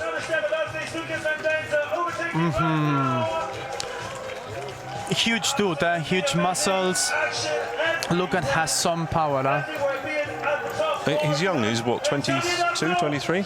Lukas Kocar? No, he's older. Oh. He's older. Okay, Francois V already off the saddle, overtaking Bonacina. Ruben, look how smooth Ruben is dancing with the bike. Left, right, left, right, left, right, left, right. Sam Osborne following the wheel, Maxime Chanet. And now look at Jens Emil, how fast he's going to overtake this. He's tucked right on Bonacina's wheel there. This is Scott Anderson. Arthur is now behind him. Arthur is catching up. But I think Felix is going to use Arthur to bring him and bridge that gap, isn't he? Yes. We had dinner. I had dinner yesterday with Arthur and Felix and Ruben, and they were all really happy. They were at the podium from yesterday, so they were really happy to race today and to take it really serious, because they know it's a good advantage for them to catch more sponsors, to be known as professional. And with images like this, it's such a great production we're getting today. It is. It is. Lukas with his saddle down with the telescopic seat. He's around 15 seconds on the lead, and now we see that Ruben got rid of the full group. He's letting. Why was that? What's happened now? I don't know. Maybe, look. He waved him past. Maxime is a really good downhill guy, so maybe Ruben wants to take advantage of Maxime's wheel on the downhill to follow his line. Exactly, and then Maxime is taking advantage of Ruben on the uphill. So that would be a good combination. Lukas smashing this bike course. It's very, very technical, isn't it? On the is his saddle broken? Oh, good Lord. Well, something's going to happen, because it usually does with Lukas, doesn't it? Let's see if we can see a flat section and Lukas' saddle, because maybe his saddle is not working anymore. It looks like... Yes? No. No. Yeah. Okay. So he likes to go down with the saddle. Okay, Jens Emil, where are you? There you are. He's chasing Spinazzi, I think. No, he overtook Spinazzi and he's on the chase to Sam Osborne. Okay. There we go. So that's 20:04. And this means that Jens Emil is less than 10 seconds away from the podium. Oh, this is quite good for him. Well, come on, guys, you can pedal on the downhill. Come on. Okay, Michele. Who else do we have here? It's a bit dark to see from the TV. The guy with a nice t-shirt with a lot of Scott bikes. Anderson. Go, Lukas, go! So he's this taking guy's the bell gonna now. win the race. Oh my God! The noise out there, the crowds have gathered. We had a big crowd for the women's race. I think the plane with Martin Schonker, which was just incredible, the Red Bull acrobatic plane, that brought more of the crowds here. But now it's huge. Look at Jens, look at Jens. Come on, Jens, come on, go, go! He's got it, he's got it. He's got it. Bonacina already a little bit on the back. So I told you, between the second and especially the third lap, a lot of changes are gonna happen. Yeah. It's lovely, the dynamics of these short track events, how things change so dramatically. And we didn't get a chance to see what happened on the long course because it's just huge and you can't cover it at the moment with TV. But this is so exciting to watch and see how the original leader, Bonacina, great swimmer, then the cycling specialists take over. And you were saying that the way that racing has evolved, in the past, if you were a strong cyclist... So Lukas is taking time on them, huh? Lukas is taking time. Yeah. So he took 5 seconds on the last section. And we see the dynamic here with these two guys. So Ruben is pushing on the uphill, Maxime is leading on the downhill, and Jens Emil, it's already there. He just overtook Sam Osborne, and he's going for it. There's Francois V there, just behind them. Good boy. Let's see if Jens Emil can catch them already on the last part of the uphill. This will give him a really good mental push. Yep. It's getting closer, gonna go past Francois. Yes. Let's see if he can have a clean overtake. Suffering a lot. Look, Sam's digging deep. Teeth out. Come on, push boy. Now, the one advantage is that the women's race has pretty much delineated the path you might want to take. But that might be different from the men who... Yes. Would the men drive more aggressively? The percentage of aggressiveness, it's the same. It just depends on your level. But they for sure have a little bit more of power, so they can go through the uphill technical sections a little bit easier. So they might take tougher lines that requires a little bit more of power to save time. What I see is that Arthur Serreriez and Felix Forissier are a little bit out of the race, and a little bit sad because I was expecting them to put on a big show like yesterday, but Lukas himself is a solo showman today. I think at the moment it's going to be too big an ask for Arthur Serreriez to pull back the positions on the run. I know he's easily the best runner on the course, but this is too short for him to find that or to use his running power. But if Lukas can carry on like this, then the home crowd. Look at Lukas' biceps. They're flapping because they're so big. They're flapping on the roads. This dude is huge. Oh, he's an actor. I believe Hollywood are interested. We keep hearing from Chun that Hollywood have signed him up, haven't they? Look at this. So Jens Emil is now at the wheel of Ruben Ruzafa and good place for him to be. Yes, and Maxime Chanet. And this is good because if he had this bad race yesterday, and good headed, he didn't take my advice to not start today. Well, it's also psychologically good for him because it prepares him better for Zittau. Yes. So, he's getting ready for a very quick transition here. If he does a clean transition, he doesn't lose any time. He has very big chances to win this today. It depends on how fast can Maxime run, but I think Lukas knows that he can do something against Maxime. And with the home crowd. And the home crowd and everything, and they pushing them with their own hands. Look at this, no mistakes, buddy. Good, Nice 4, 5. Okay, that was clean. Helmet out. Good. Off he goes. Very that's nice. a good one. Very nice. Come on, Jens Emil. Don't sleep there on that wheel. Try to get out first of the transition in this group. Well, of the two runners, I'd say that Jens Emil is faster than Ruben. Okay, Ruben is going to lose a little bit of time putting the bike like this. That way, yes. But Lukas is gone. Lukas is gone. And Ruben lost a lot of time with Maxime this slips as he goes out.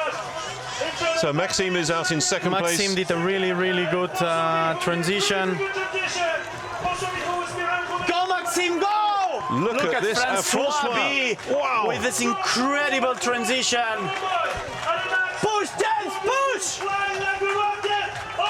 So oh my Jens God, Emil Francois B. Yep.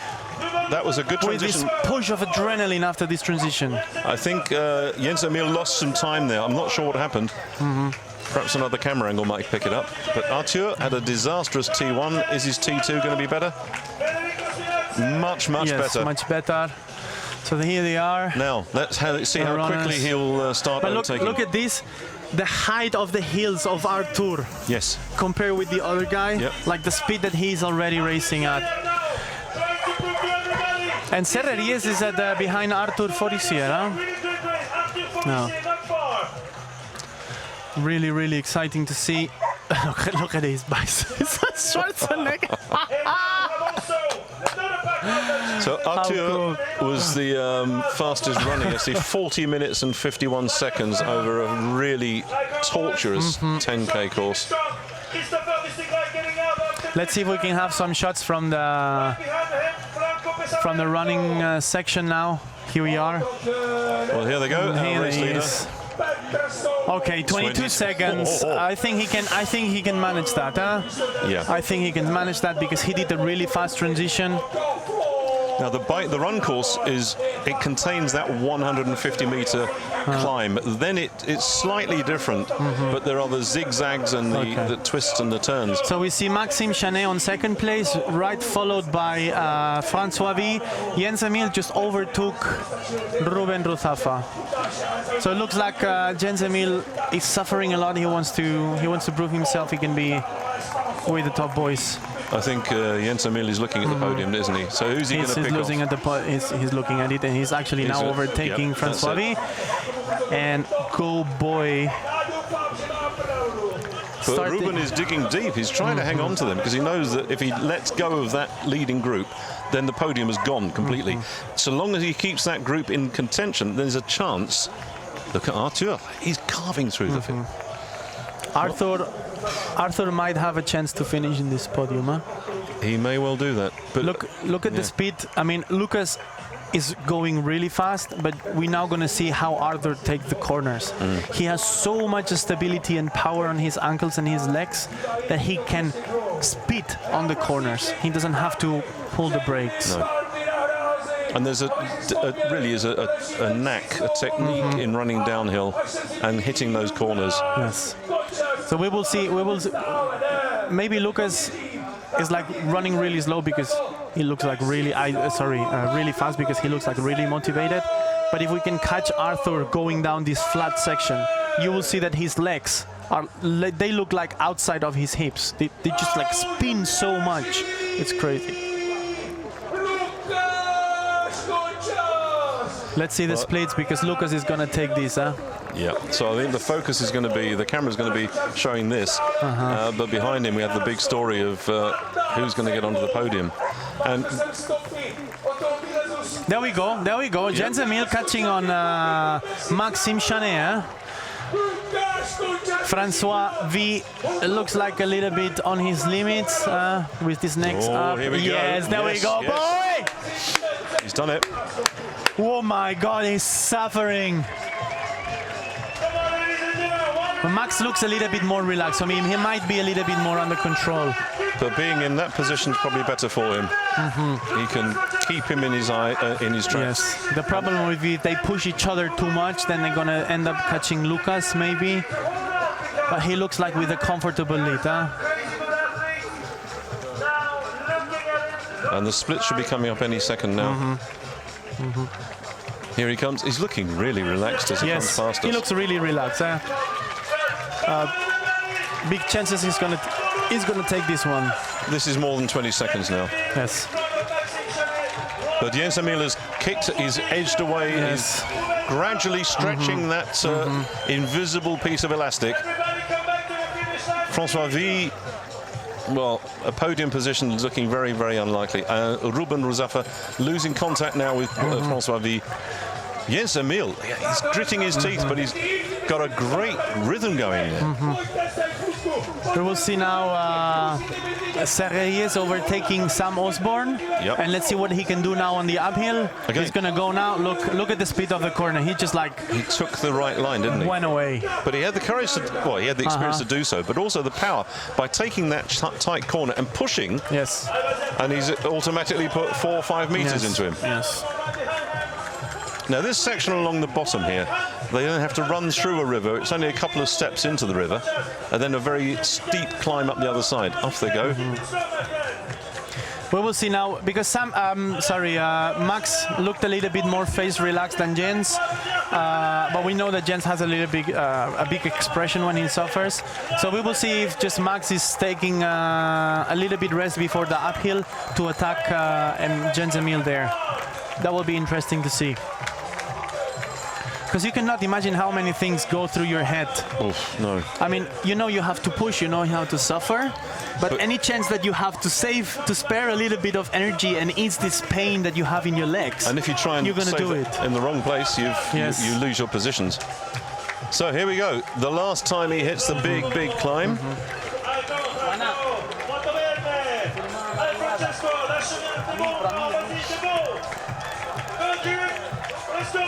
Now look at that. He's not looking up, he's looking forwards. Jens Emil has stretched that lead 3, 4, 5 meters now. It looks like a little bit the same, so maybe Max now is going to try to catch him. We will see what's going to happen on the climb. Huh? Now we see it. Let's see who can keep the cadence. Yes, no, Max looks like Max looks like he's pushing.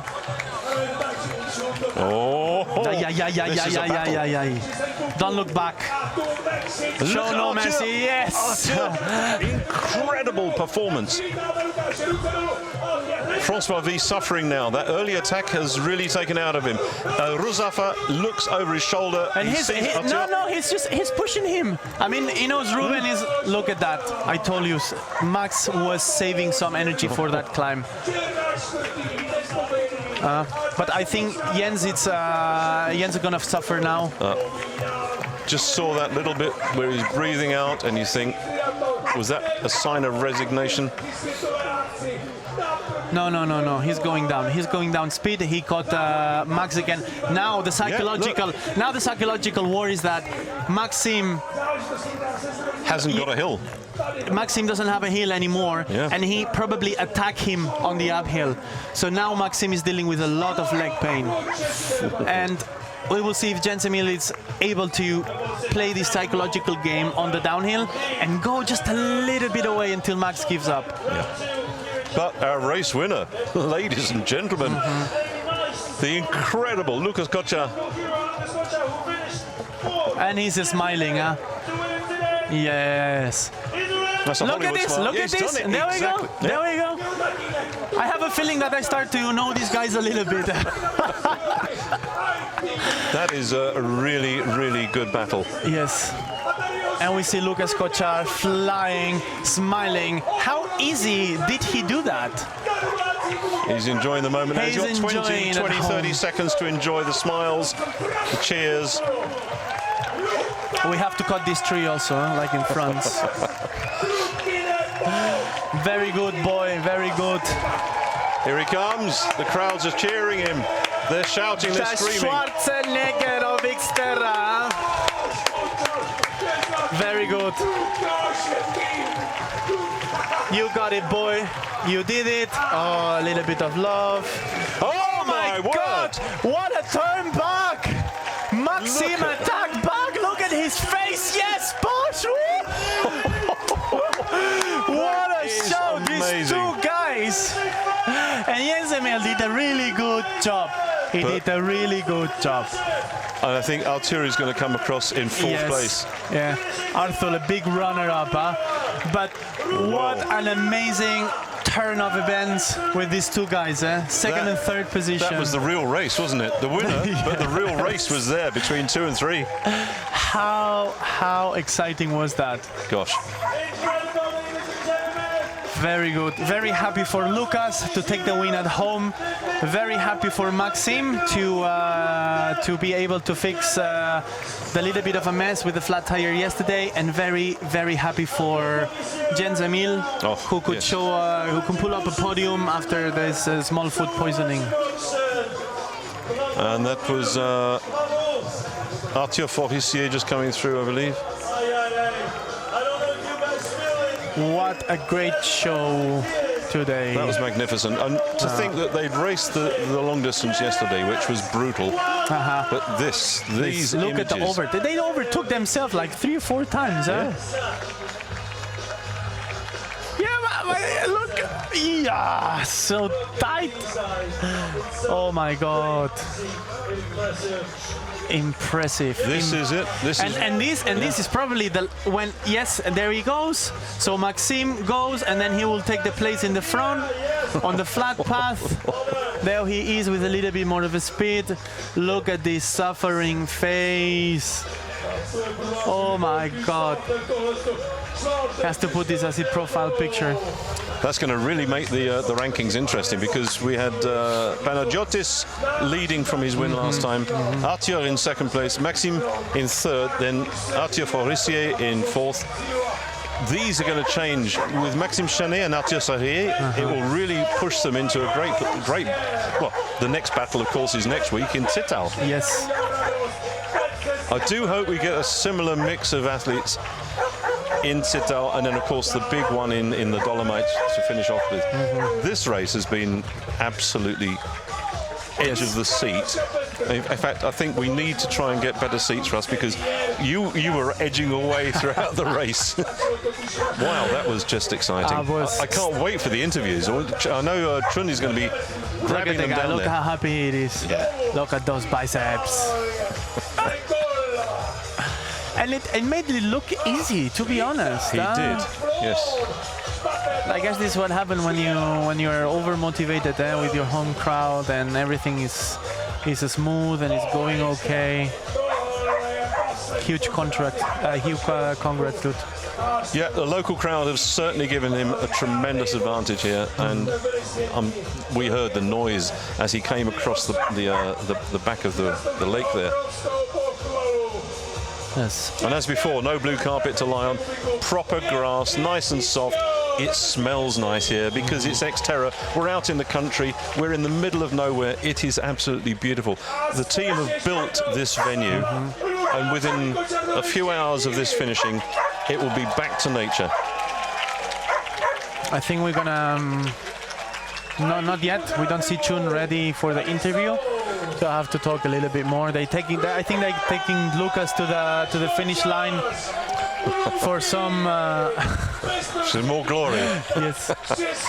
How do you call that when the football players, they make like a tunnel to? Yeah. You know what I mean? To greet again the team that won. I think they're doing the same with Lukas now. Good for him.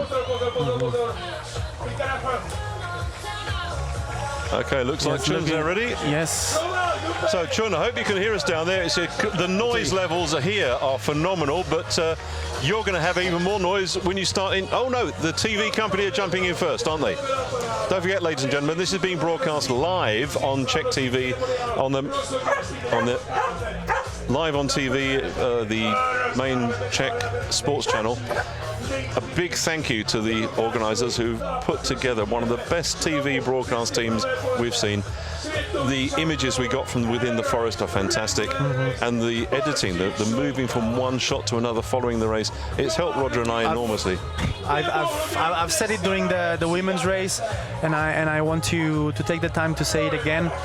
The amount of energy and effort that XTERRA is putting on the table to make this sport, to put this sport where it belongs. Okay. Well, I think we're now ready to get over to Chun, and Chun, you're going to have the first of the interviews. Yeah, absolutely. So, ladies and gentlemen, we're waiting for Lukas Kocar to finish his interview with the National Czech TV. Obviously, he's a local hero, and that's why I took him to the finish line to, bathe with the crowd a little bit, because it's really an emotional win for him. Really emotional win for him here. You saw that Mareko was there at the finish line with him too. He was quite happy about yesterday's race just because of the way he's been not racing XTERRA the last couple of weeks and months. So in a couple of minutes now, we're gonna interview him as well, and we will also have Maxime Chanet, who finished second, with us here at the interview. I don't know where he is, but indeed everybody was falling like flies at the finish line. It was crazy. So much energy involved in this, as you said, Roger and Paul. Yesterday, the main race, and today, look at the battle. It was a battle royal from the start till the end, and he was welcome as a hero. And what we were talking about before is that Lukas is a budding Hollywood star, but today, man, you were the star of your own action movie. How happy are you to win at home? Oh yeah, I'm pretty happy. It was amazing atmosphere here. I almost didn't hurt myself, like breathing heavy. So yeah, that's the best feeling in the home crowd. So yeah, finally I make the win in Prachatice. Was there any doubt at some point, because you were not lucky some of the past years? Did you think about, oh, something's gonna happen to me, or you were just like, I'm gonna push all the way and don't think? Yeah, I was trying to focus on myself and my ride, so yeah, no mistakes, and yeah, just push hard from the start to finish. And not thinking about what you would say at the interview after the race? No. And that's the good thing, because yeah, I lost my way on the run last year in Zittau. This time, no mistake, absolutely impressive race from the start to the finish. At some point, you were hearing the crowd and shouting and giving you like the timing, 20 seconds. What was your mindset? Yeah, and my girlfriend said the time gap to Arthur series. So yeah, if I was heard that it's almost 1 minute, yeah, I was really confident that I can make on the run. So yeah, pretty happy with that. And really emotional finish here with everybody cheering you, Lukas, and then Marika arriving and hugging you. How do you feel? Oh yeah, it was amazing. Some little crying, so yeah, great. Congratulations, Lukas, you did it. Absolutely impressive win, ladies and gentlemen. Lukas Kocar, the winner of the second round of the short track, and such a nice guy. That's really what I want to say. We're hoping to have Maxime Chanet now. Maxime Chanet, who finished second. Yesterday he had a flat tire, but now he's joining me. Maxime Chanet. So Maxime Chanet, indeed, your girlfriend was telling you if you win or if you finish well, you will do a little dance. Yeah, I said, but I didn't win. So congrats, Lukas. Thanks. I have not now to dance. So Maxime, happy about your race? Yeah, I'm happy. I was really sad about yesterday. I get punctured. And I was really strong. I put, I think, my best performance, but the result didn't see. I finished 6th and I lost to repair the tire. But yeah, the shape is here, and yeah, I'm happy. So looking forward to Zittau. Yeah, looking forward to Zittau. Really hungry, and I'm sure I will be really strong, and my shape is following the next week, I hope. Thank you so much, Maxime. Great second place at the short track. Back to you guys. And now it's going to be the official award ceremony. Thank you. Well, ladies and gentlemen, what a fantastic couple of interviews there were. And you could see the passion and the excitement, and such good news for Maxime. We thought he was going to have a great race yesterday, but a puncture really ruined it for him. Yes, I think he lost about 3.5 to 4 minutes.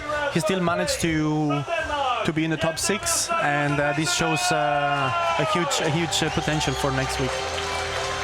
Now we see the boy that had a little bit of intestinal problems, and yesterday suffered a lot on the race, and today he didn't take my advice not to take on the race, and he was clever enough to not listen to me, and a big congrats for him. So third place and bronze medal going to Jens Emil Sloth from Denmark. Silver medal going to Maxime Chanet from France. Really big show these guys put together today. It was. The race was there, but the victory was most certainly. Look at the crowd. Listen to the crowd now. Listen to the crowd.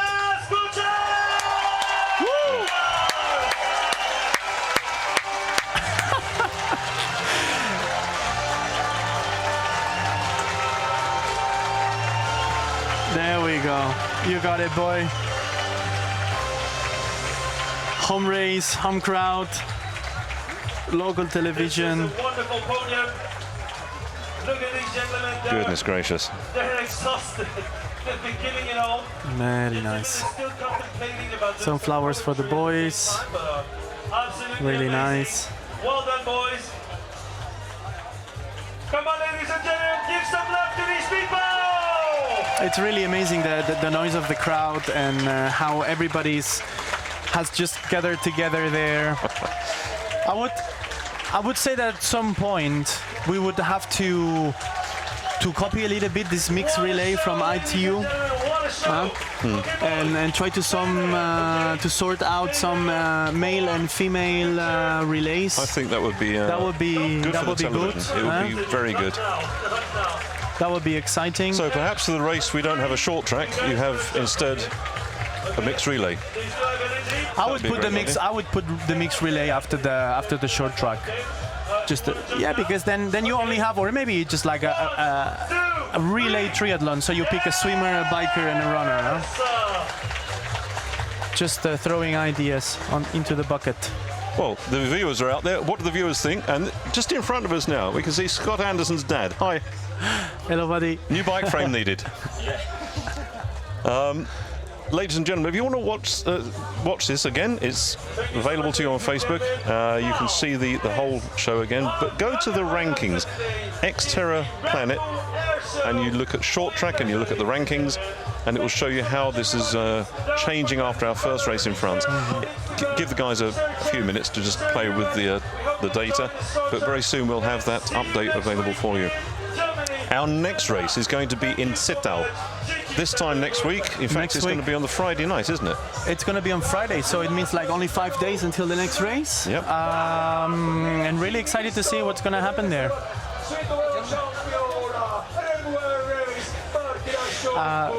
So we've got 4 short tracks this year. We had France, we've had here in the Czech Republic, we've got Zittau in Germany, and then we go to the Dolomites, and that's the 4. €200,000 to be spread over the 4 races, shared equally for the men and the women. This is what is going to be short track this year, and I'm sure it's going to be back with us again next year. This has been a wonderful start, getting better every time. Look at that for a location. And even look, we say the whole time there is this 200,000 pot for the guys, but I'm really confident, and with the quality of the events that we're putting and the live streaming, we're gonna have soon really big sponsors coming to support us and make this prize money bigger and bigger and bigger, so we're able to support more the athletes, their lifestyle, and welcome new more competitive people. Bring more people into the sport. I think we're going to be wound up very soon, so it's been a pleasure to have you with us, ladies and gentlemen. Absolutely. Roger and I have had a great time, and we look forward to seeing you again, or you seeing us again very soon. So yeah, we're gonna see each other next week in Germany, and we hope you guys follow us again like today. Oh, that was so exciting. That was it. Okay, let's wrap it up. Cheers. Thank you. Have a nice time, guys. Thank you Bye. for watching. Ciao, ciao.